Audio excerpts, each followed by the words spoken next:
السلام عليكم، مرحبا بكم معايا في قناة ام ساره وهدى. اليوم جيت بواحد الوصفه هي ماشي ديالي، انا كنت كنتفرج في اليوتيوب لقيت واحد الاخت الله يجازيها بخير هي اللي كانت عرضاتها.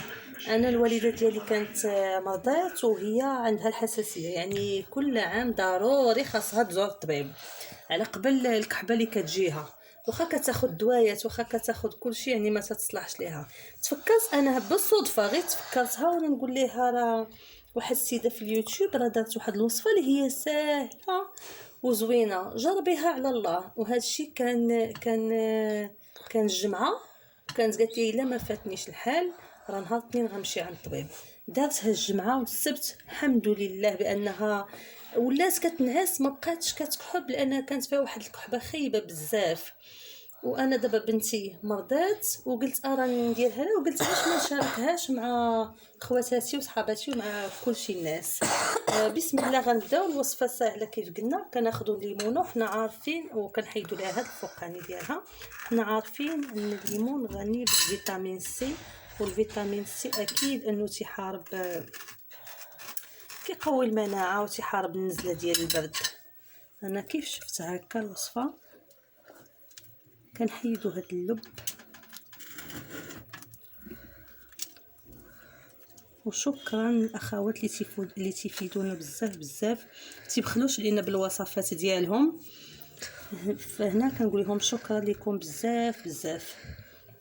المهم كنخويو قياس معلقه هكذا. انا الوصفه كيف عطيتها للوالده ديالي، وكنشدو ليمونه تنشعلوا البوطه وتتكون البوطه على عافيه مهيله.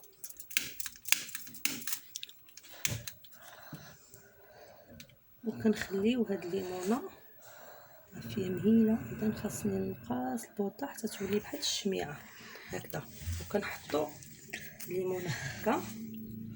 كتبقى الليمونه ما حدها كتسخن وهي كتطلق في هذاك الماء ديالها، ما حدها كتسخن وهي كتطلق في الماء ديالها. حنا غادي نتبعوا معنا المراحل، تبعوا معايا حتى لاخر الوصفه، راها غزاله واللي جربها ما غاديش يندم.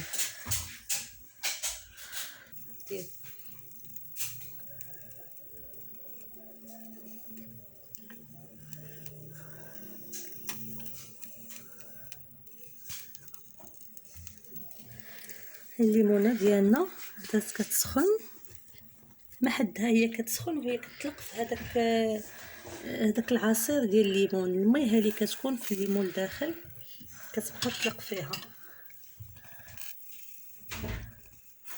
مازال كتطلق.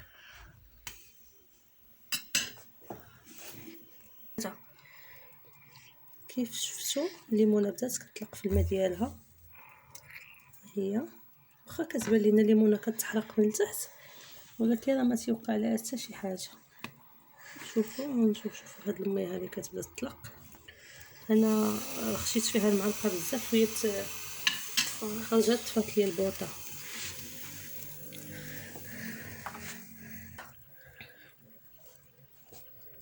كيف شفتوا الليمونه طلقات الماء ديالها. حاولوا البنات ما تبركوش على هذا اللب، لانه ملي كتوركوا عليه راه الماء كله ما شاء الله. دابا الليمون عامر بالماء غزال كيفيد على البوطات يطفيها. ها هي المية ديالها شفتوا معايا. غادي ندير فيها معلقه ديال العسل وغنعطيها لبنتي تشربها. كنتمنىكم تجربوها لانها وصفه غزاله وكيف قلت لكم انا جربتها.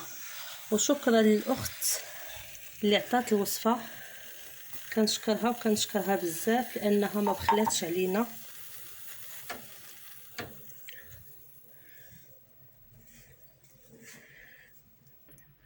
كيف كتشوفوا اخوات الليمونه ديالنا صافي ها هي وجدات. غنخليها غير تدفى شويه. انا درت فيها المعلقه ديال العسل الحر، غنخليها غير تدفى شويه وغنعطيها لبنتي بالصحه والراحه. إلا عجبكم لا فيديو ما تنساوش ديروا لايك وشير وديروا كومنتير زوين وشاركوا لا فيديو مع صحابكم. بسلامة.